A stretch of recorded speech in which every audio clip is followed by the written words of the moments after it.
Hello friends, तो आज के वीडियो लेक्चर में हम डिस्कस करेंगे कि जो हमारे हिंदी के अल्फ़ाबेट्स यानी कि हिंदी के जो हमारे अल्फ़ाबेट्स हैं, जो स्वर हैं, जो व्यंजन हैं, उनको जब हम किसी नाम के लिए यूज़ करते हैं यानी किसी नाम के स्पेलिंग को लिखने के लिए यूज़ करते हैं, तो हम उन अल्फ़ाबेट्स को किस तरीके से यूज़ करते हैं, कहाँ पे यूज़ करते हैं, वो हम आज के लेक्चर में हिंदी लेटर्स के बारे में पढ़ेंगे। जैसे कि स्टार्ट करते हैं हम। देखिए, कुछ पॉइंट्स हैं जिसको आपको ध्यान रखना होगा। सबसे पहले क्या होता है कि जो स्पेलिंग्स होती है, किसी भी नाम की अगर हम स्पेलिंग लिखेंगे तो वहाँ पे जैसे उसकी अंग्रेजी लिखने के लिए हमें सबसे पहले ये पता होना चाहिए कि जो हमारे हिंदी के स्वर और व्यंजन हैं, उनका हिंदी का जब हम उच्चारण करते हैं तो उसकी अंग्रेजी में क्या उसकी स्पेलिंग होती है, उसके लिए हमें ये पता होना चाहिए। तो देखिए, सबसे पहले हमें ज़रूरत कहाँ-कहाँ पड़ती है, जो हिंदी के हमारे लेटर्स हैं इनकी ज़रूरत पड़ती है। अगर आप किसी का नाम लिख रहे हैं, किसी का अगर नाम लिखते हैं आप, जैसे आप लिखते हैं राम, तो राम के लिए आप RAM यूज करते हैं। तो ये कैसे यूज होता है कि ये मतलब हम लिखते कैसे हैं, ये सारी चीज़ें मैं आज के वीडियो लेक्चर में ये डिस्कस करूँगा। ठीक है? तो चलिए, आपको पॉइंट 2 एक और चीज़ ध्यान रखनी होगी कि मैं आपको बता दूँ, जो हिंदी और अंग्रेजी की जो स्पेलिंग होती है, यानी कि हिंदी और अंग्रेजी की जो स्पेलिंग्स होती हैं, वो अलग-अलग होती हैं। वो कभी भी फिक्स नहीं होती। फिक्स किसकी होती है? इंग्लिश की। यानी कि जो इंग्लिश की कोई भी आप शब्द लेंगे, उसकी जो अंग्रेजी होगी वो फिक्स मिलेगी आपको। लेकिन अगर वहीं पे हिंदी की अगर आप कोई नाम लेते हैं तो उसकी जो अंग्रेजी होगी वो आपको उच्चारण के अनुसार बताना पड़ेगा, यानी कि उच्चारण करना पड़ेगा उस शब्द का, फिर आपको उसकी अंग्रेजी लिखनी होगी। तो ये थोड़ा-सा डिफरेंस भी आता है। जैसे आपने नोटिस किया होगा, बहुत से ऐसे लोग हैं जो हिंदी के जो नाम होते हैं, हिंदी के जो नाम होते हैं, उसकी जब अंग्रेजी करते हैं तो वहाँ पे उनसे गलती हो जाती है। इसका रीज़न क्या होता है गलती होने का? रीज़न ये होता है कि जो हमारे हिंदी के जो लेटर्स हैं, कितने लेटर्स हैं? हिंदी में हमारे पास 52 लेटर हैं। हिंदी में हमारे पास 52 लेटर्स हैं। तो इसके जो स्पेलिंग्स होते हैं वो हमें पता नहीं होते तरीके से, या इनकी जो ध्वनियाँ निकलती हैं उन ध्वनियों से कौन से स्पेलिंग्स, कौन से लेटर बनेंगे, वो हमें पता नहीं होते हैं। अब देखिए, यहाँ पे दिक्कत तो आएगी, नॉर्मल सी बात है। हिंदी में हमारे पास टोटल 52 है और अंग्रेजी में कितने हैं भाई? 26। तो यानी कि जब हिंदी से हम अंग्रेजी बनाएंगे तो इन 26 का यूज करके ही हमें हिंदी लेटर का अंग्रेजी बनाना होगा। तो यानी इससे भी आपको पता चल गया कि हिंदी का एक लेटर कभी कभी उसके अंग्रेजी के 2 लेटर से भी बनेगा। तो ये सारे कॉम्प्लिकेशंस आएंगे जब आप यहाँ आगे बढ़ेंगे तो। और मैं आपको बता दूं, सबसे ज़्यादा दिक्कत आती है हमारे मात्राओं में। मात्रा यानी कि स्वर, स्वर यानी कि वॉवेल्स में। अब हिंदी के स्वर हैं 12 और अंग्रेजी के हैं 5। अब हमें इन 5 से ही 12 स्वरों के स्पेलिंग लिखने होंगे, तो यहाँ पे भी दिक्कत आती है। देखिए, मैं आपको बताता हूँ कि सबसे पहले जो हमारे जो स्वर हैं हिंदी के, वो कौन-कौन से हैं।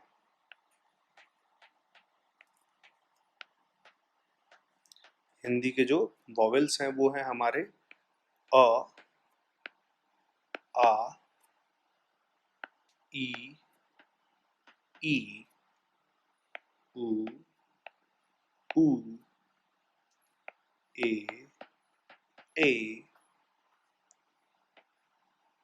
ओ, औ, अंग एंड आ।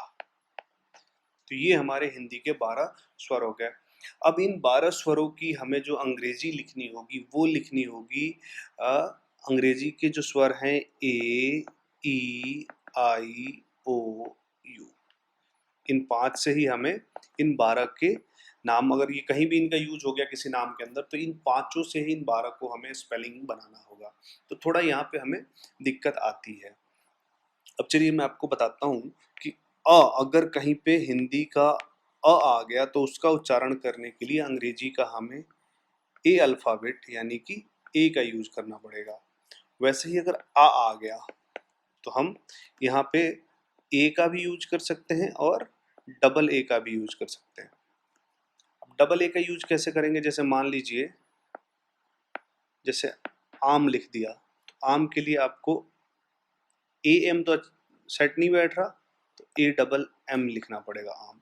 तो ये थोड़ा सा हमें उच्चारण करके भी ये चीज़ें देखनी पड़ेगी, तो ये सारी कॉम्प्लिकेशंस आएंगी। तो आप जब प्रैक्टिस करेंगे ज़्यादा से ज़्यादा नामों की, अंग्रेजी लिखेंगे, हिंदी से अंग्रेजी लिखेंगे, तो आपकी ये दिक्कत खत्म हो जाएगी। अब देखिए ई के लिए हम आई का यूज करते हैं, बड़ी ई हम बोलते हैं। बड़ी ई के लिए हम डबल ई का भी यूज करते हैं और आई का भी यूज करते हैं। अब डबल ई का यूज हम तब करते हैं जब हमें उस जो हमारा शब्द है उसमें कहीं खिंचाव आ रहा है। जैसे एक नाम ले लेते हैं गीता, गीता, तो यहाँ पे हमें डबल ई का यूज करना पड़ेगा। ठीक है, आगे बढ़ते हैं। ई के बाद आता है ऊ। ऊ के लिए हम यूज करते हैं यू का। फिर आता है ऊ। इस ऊ को हम यूज करते हैं डबल ओ से या यू से। अब जैसे मैं आपको बता दूं, जैसे अगर आप P double O R poor लिखते हैं तो पी डबल ओ आर का यूज करते हैं। ठीक है, तो कभी कभी इस ऊ के लिए हमें डबल ओ का भी यूज करना पड़ता है, पुअर। ठीक है, आगे बढ़ते हैं। अब देखते हैं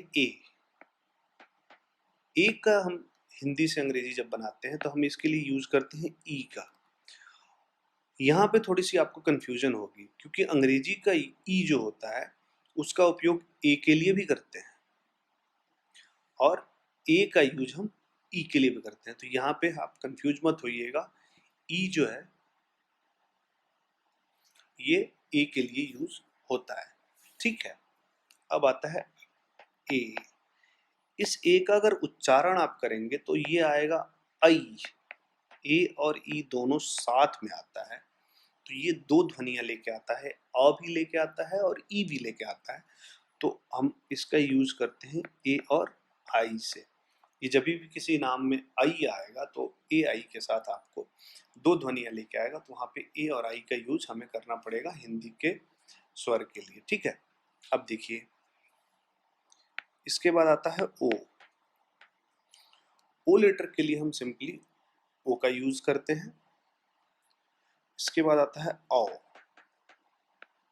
औ भी अ और उ को साथ लेके आता है। इसका उच्चारण आप देखेंगे तो औ हो जाता है।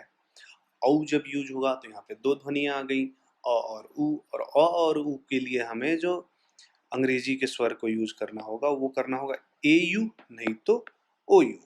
इन दोनों का यूज करना पड़ेगा। अब आता है अंग। यहाँ पे भी आपको ध्यान रखना होगा, इसका जो उच्चारण होता है वो होता है अन्न भी हो सकता है और अम भी हो सकता है। ये आप जब नाम देखेंगे वहां पे अगर ये यूज किया गया होगा तो ये उच्चारण के हिसाब से अन्न भी यूज किया जा सकता है और अम भी यूज किया जा सकता है। जैसे अमन, अंकुर, तो ये सारे जो नाम होते हैं वो इसी से यूज होते हैं। तो ए एम भी यूज हो जाता है और ए एम भी यूज होता है। ठीक है, लास्ट हमारा जो आता है स्वर हमारा हिंदी का वो होता है अह। अह का यूज हम जब करेंगे तो ए एच करेंगे, लेकिन आपको एक चीज बता दूं कि अह की अंग्रेजी ए एच से बनती है, लेकिन इसका यूज अंग्रेजी में हम नहीं कर पाते हैं। ठीक है, तो ये तो हमारे हिंदी के जो स्वर थे उनको जब अंग्रेजी के लेटर से हम ध्वनि के अनुसार लिखेंगे तो ये हमारे अल्फाबेट्स यूज आएंगे। इसी प्रकार से मतलब जब हिंदी के 12 मात्राओं की अंग्रेजी में जरूरत पड़ेगी तो इन लेटर्स की हमें जरूरत पड़ेगी। आप इस चीज को नोट कर लें। अब देखिए आगे बढ़ते हैं। हिंदी के स्वर के बाद हमारे पास आते हैं हिंदी के व्यंजन, यानी कि हिंदी के कॉन्सोनेंट्स। तो हिंदी के जो कॉन्सोनेंट्स होते हैं ये होते हैं हमारे पास टोटल 40। और अब इन 40 को अंग्रेजी के किन किन लेटर से हम बनाते हैं वो मैं आपको अब सिखाऊंगा। चलिए स्टार्ट करते हैं। सबसे पहले कुछ बातों का ध्यान रखिए, जैसे आपको मैं बता देता हूं कि हिंदी के कुछ ऐसे लेटर्स हैं, गिने चुने, जिनका उच्चारण अंग्रेजी के कुछ लेटर से एकदम बिल्कुल मेल खाएगा। कैसे? जैसे क। क यानी कि के, मेल खा रहा है। क, के। अब देखिए ज, जे, ज, जे, मतलब सिमिलर हो गया। प से पी, ब से बी, न से एन और म से एम। तो हिंदी के कुछ ऐसे लेटर हैं जिनका अंग्रेजी के लेटर का उच्चारण सिमिलर होता है, वो ये लेटर्स हैं। ठीक है। अब देखिए मैं आपको बताऊं, हिंदी में कुछ ऐसे लेटर्स हैं जिनका उच्चारण अंग्रेजी में आपको मिलेगा ही नहीं, मेल ही नहीं खाएगा। आप बोलेंगे तो वो अंग्रेजी के लेटर्स में है ही नहीं, तो उन्हें हमें बनाना पड़ता है। वो मैं आपको आगे सिखाऊंगा। लेकिन वो होते कौन कौन से हैं? जैसे आप ख ढूंढेंगे तो अंग्रेजी के लेटर में नहीं मिलेगा, घ नहीं मिलेगा, ठ नहीं मिलेगा, थ नहीं मिलेगा, झ नहीं मिलेगा, भ नहीं मिलेगा, आदि बहुत से ऐसे कुछ, बहुत से तो नहीं पर कुछ लेटर्स ऐसे हैं हिंदी के जो हम अंग्रेजी में डायरेक्ट नहीं ढूंढ सकते अंग्रेजी के लेटर्स में, तो हमें इनको बनाना होता है कि इनका उच्चारण हम कैसे करेंगे। ठीक है, तो चलिए अब हम एक एक चीज सीखते हैं कि कौन कौन से ऐसे अक्षर हैं जिनकी अंग्रेजी हम जब बनाएंगे तो क्या क्या हम वहाँ पे यूज करेंगे। अब देखिए सबसे पहले तो हमने ये जो व्यंजन है इनकी स्टार्टिंग होती है क से। तो क से लेकर जो अंग तक जो हमारे लेटर्स हैं उनका जो उच्चारण होता है वो होता है कंठ से। आप एक बार पढ़ के देखिए, जैसे क, ख, ग, घ और अंग, इनके उच्चारण हमारे कंठ से होते हैं। ठीक है। अब देखिए इनके जब हम लेटर लिखेंगे अंग्रेजी में इनको मैच करेंगे तो के लिए हम क्या यूज करते थे? क यानी क, के। लेकिन ख हमारा प्रेजेंट नहीं होता है, मैंने जैसे ऊपर ही बताया था, तो हमें इसकी अंग्रेजी बनानी पड़ेगी।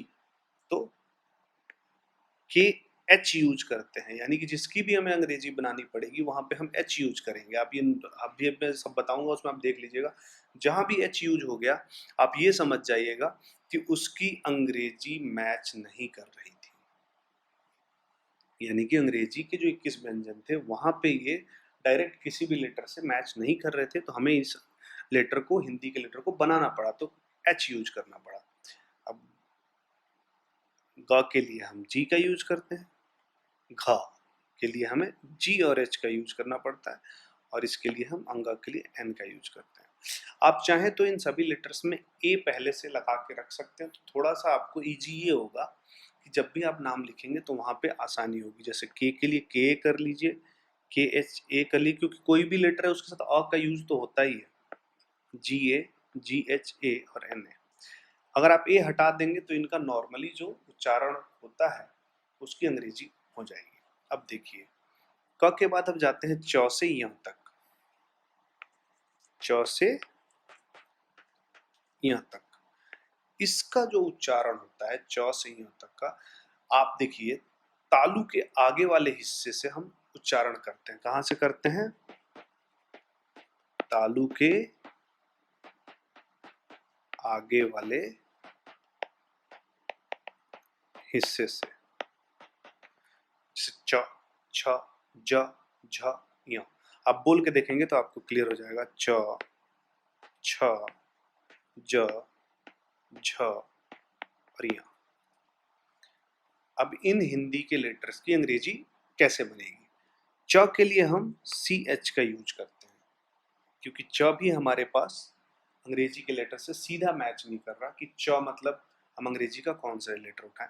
छ के लिए ये भी नहीं है तो हमें डबल एच का यूज करना पड़ गया, क्योंकि च का तो है ही और छ है नहीं तो एच लगा दिया। ज हमारा सीधा सीधा मिलता है यानी कि जे। झ नहीं मिलता है तो हमें फिर यहाँ पे जे एच यूज करना पड़ता है, और य के लिए हम एन का यूज करते हैं। यहाँ भी आप ए लगा सकते हैं क्योंकि अ का हमारा यूज आता है। ठीक है, अब आगे बढ़ते हैं ट से ण तक। इस व्यंजन की जो हमारी सीरीज है, इसके अंदर हमारा यूज होगा तालु से। जब जबान टकराती है तो वहां पे जैसे आप बोल के देखिए ट, ठ, ड, ढ, ण, तो ये हमारी जो तालु है, तालु से जब हमारी जबान टकरा रही है, जबान के टकराने पर, तो इसका यूज हम कैसे करेंगे? ट, ठ, ड, ढ और ण। टी से ट, टी एच से ठ, डी से ड, डी एच से ढ और एन से न। ठीक है, क्लियर है? ट और त, जब जब आप देखेंगे त से न का जब हम पढ़ेंगे तो इनका जो होता है वो एकदम सिमिलर होता है। यानी ट का जो होता है वो त का होता है, ठ का होता है वो थ का होता है। तो इन दोनों का जो हमारा अंग्रेजी लेटर का जो यूज होता है वो सिमिलर होता है। और त से न तक का जब हम यूज करते हैं तो जबान जो है वो दांतों से टकराती है। हमारी जो जबान है वो दांतों से टकराती है। ठीक है, बोल के देख लीजिए। त, थ, द, ध एंड न। और इसका भी जो हमारा अंग्रेजी का लेटर जब हम यूज करते हैं तो सेम ट से लेके अड़ वाले को ही हम यूज करते हैं। ठीक है, आगे बढ़ते हैं। प से म तक, प से म, प से म तक का जो हमारा अंग्रेजी के हिंदी के जो लेटर्स होते हैं, इनको दोनों होंठ जब आपस में सटेंगे, दोनों होंठ जब एक दूसरे से मिलते हैं तब इनका हमारा उच्चारण होता है।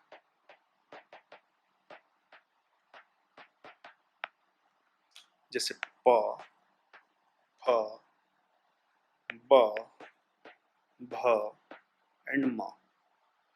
प के लिए सिंपल हमारा पी यूज होता है, लेकिन फ के लिए हम पी एच यूज करते हैं। आप एक चीज ध्यान रखिएगा कि इस पी एच का यूज हम सिर्फ हिंदी के नामों के लिए यूज करेंगे। इसका यूज अंग्रेजी में जब जाते हैं तो एफ यानी कि फ, एफ से यूज हो जाता है, लेकिन हिंदी में इसका उच्चारण हमारा पी एच होता है। तो ये अभी आप जब आगे नाम बनाएंगे उसमें आपको ये सारी चीजें और भी क्लियर हो जाएंगी। बी से ब एंड बी एच से भ और एम से म। ये हमारे व्यंजन के कुछ ऐसे लेटर्स थे जिनकी अंग्रेजी हमने बताई। अब मैं आपको व्यंजन से कुछ ऐसे लेटर्स भी बता रहा हूँ जिसमें थोड़ा हमें ध्यान देना होगा। जैसे आप देखिए, वाई से य होता है, आर से र होता है और ल के लिए हम एल का यूज करते हैं। व के लिए आपको ध्यान देना ये होगा कि कभी कभी वी भी यूज होता है और कभी कभी हम डब्ल्यू भी यूज करते हैं। यानी कि उच्चारण के हिसाब से आपको देखना पड़ेगा कि वहां पे वी यूज हो रहा है या डब्ल्यू यूज हो रहा है। ठीक है, अब देखिए श हमारे पास जो हिंदी में है वो 3 तरह के होते हैं, श, श और स। तो ये वाला श जब यूज होगा तो एस एच आएगा, ये वाला यूज होगा तो एस एच आएगा और ये वाला यूज होगा तो सिर्फ एस आएगा। तो स के 3 होते हैं, श, श और स। ठीक है, आगे बढ़ते हैं। ह, ह के लिए हम एच का यूज करते हैं। ह के बाद हमारे पास कुछ मिश्र व्यंजन आते हैं जिनका हम नाम अगर देखें तो एक छ होता है और एक त्र होता है और एक ज्ञ होता है। ये हमारे मिश्र व्यंजन हैं। इन तीनों व्यंजनों में हमारा जो उच्चारण होगा वो दो दो लेटर का होगा। छ में आप देखेंगे क और श का यूज होता है, क प्लस स मिलाएंगे तो हमारा स बनता है। तो इसलिए इसका जो अंग्रेजी के लेटर से हम जब इसको बनाते हैं तो के एस एच बनाते हैं। त्र जो यूज होता है वो होता है त और र से, तो इसका जब हम अंग्रेजी बनाते हैं तो टी और आर बनाते हैं। ज्ञ जो होता है उसके लिए हम ग और य दोनों यूज करते हैं, तब ज्ञ बनता है, तो इसके लिए हम जी और वाई का यूज करेंगे। तो ये हमारे तीनों मिश्र व्यंजन हैं। तो इनकी जो हम अंग्रेजी लेटर से जब इनको मैच करते हैं ध्वनि के अनुसार, तो यहाँ पे KSH से छ, TR से त्र और GY से ग। इसके अलावा भी हमारे पास आपने देखा होगा अढ़ा करके एक लेटर आता है, एक ढ़ करके एक लेटर आता है और एक श्र करके एक लेटर आता है और एक री करके लेटर आता है। ये 4 लेटर हमारे हिंदी में और आते हैं जो नामों में यूज होते हैं। यहाँ पे आप ध्यान दीजिए, अढ़ के लिए हम डी और आर का यूज करते हैं, लेकिन ढ़ के लिए हम DH और RH का यूज करते हैं। श्र के लिए हम जो श्र है, ये श्र के लिए हम श और र का यूज करते हैं, तो हम यहाँ पे SHR यूज करेंगे। और री के लिए हम R और I का यूज करते हैं, क्योंकि इसमें R यानी र और ई का यूज हो रहा है, तो री हो गया। तो ये हमें ध्यान रखना होगा कि हमारा हिंदी का कौन सा लेटर अंग्रेजी बनाने में किस तरह से यूज होगा।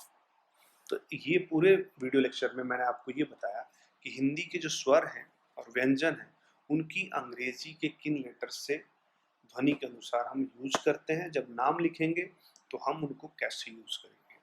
तो प्लीज़ मेरे चैनल को सब्सक्राइब करिए, बेल आइकन को प्रेस करिए, ताकि मैं जब भी कोई नया वीडियो अपडेट करूंगा वो आपको नोटिफिकेशन में मिल जाए। Okay, thank you so much.